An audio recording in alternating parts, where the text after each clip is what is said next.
I,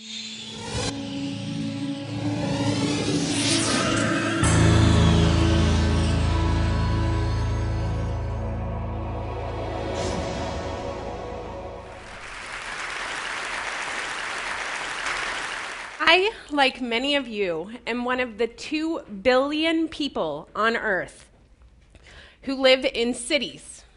And there are days, I don't know about the rest of you guys, but there are days when I palpably feel how much I rely on other people for pretty much everything in my life. And some days that can even be a little scary.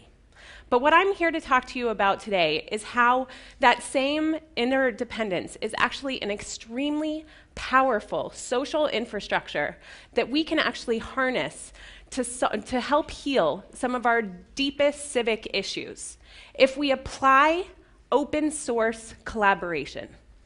A couple of years ago, I read an article by New York Times writer Michael Pollan, in which he argued that growing even some of our own food is one of the best things that we can do for the environment.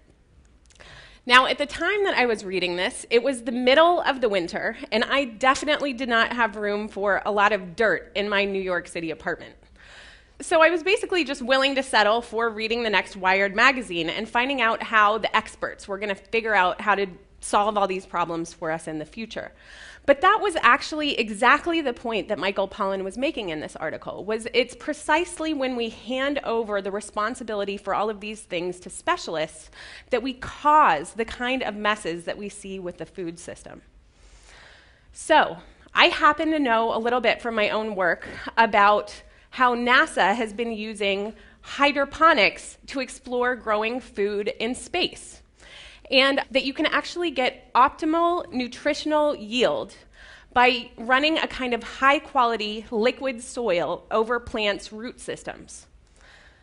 Now, to a vegetable plant, my apartment has got to be about as foreign as outer space, but I can offer some natural light and year-round climate control.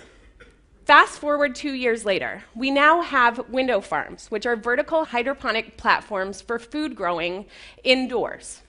And the way it works is that there's a pump at the bottom which periodically sends some of this liquid nutrient solution up to the top, which then trickles down through plants' root systems that are suspended in clay pellets, so there's no dirt involved. Now, light and temperature vary with each window's microclimate. So a window farm requires a farmer, and she must decide what kind of crops she is going to put in her window farm and whether she's going to feed her food organically. Back at the time, a window farm was no more than a technically complex idea that was going to require a lot of testing. And I really wanted it to be an open project because hydroponics is one of the fastest growing areas of patenting in the United States right now and could possibly become another area like Monsanto, where we have a lot of corporate intellectual property in the way of people's food. So I decided that instead of creating a product, what I was going to do was open this up to a whole bunch of co-developers. The first few systems that we created, they kind of worked. We were actually able to grow about a salad a week in a typical New York City apartment window. And we were able to grow cherry tomatoes and cucumbers, all kinds of stuff. But the first few systems were these leaky, loud power guzzlers that Martha Stewart would definitely never have approved. So to bring on more co-developers, what we did was we created a social media site on which we published the designs, we explained how they worked, and we even went so far as to point out everything that was wrong with these systems. And then we invited people all over the world to build them and experiment with us. So actually now on this website, we have 18,000 people, and we have window farms all over the world.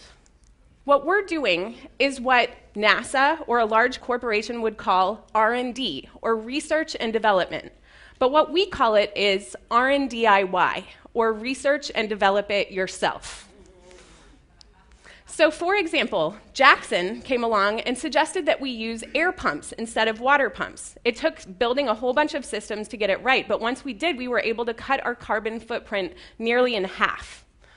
Tony in Chicago has been taking on growing experiments like lots of other window farmers, and he's been able to actually get his strawberries to fruit for 9 months of the year in low light conditions by simply changing out the organic nutrients. And window farmers in Finland have been customizing their window farms for the dark days of the Finnish winters by outfitting them with LED grow lights that they're now making open source and part of the project. So window farms have been evolving through a rapid versioning process similar to software. And with every open source project, the real benefit is the interplay between the specific concerns of people customizing their systems for their own particular concerns and the universal concerns. So my core team and I are able to concentrate on the improvements that really benefit everyone. And we're able to look out for the needs of newcomers. So for do-it-yourselfers, we provide free, very well-tested instructions so that anyone anywhere around the world can build one of these systems for free. And there's a patent pending on these systems as well that's held by the community.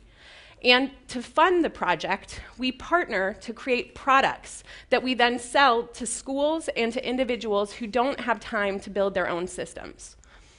Now, within our community, a certain culture has appeared. In our culture, it is better to be a tester who supports someone else's idea than it is to be just the idea guy.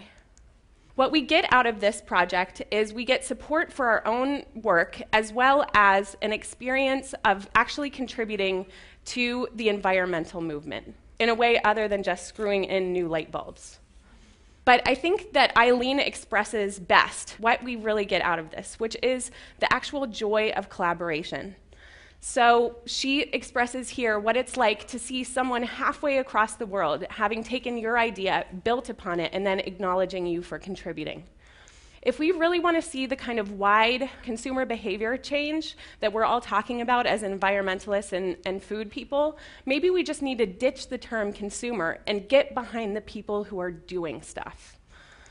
Open source projects tend to have a momentum of their own. And what we're seeing is that R&DIY has moved beyond just window farms and LEDs into solar panels and aquaponic systems. And we're building upon innovations of generations who went before us. And we're looking ahead at generations who really need us to retool our lives now. So we ask that you join us in rediscovering the value of citizens united and to declare that we are all still pioneers.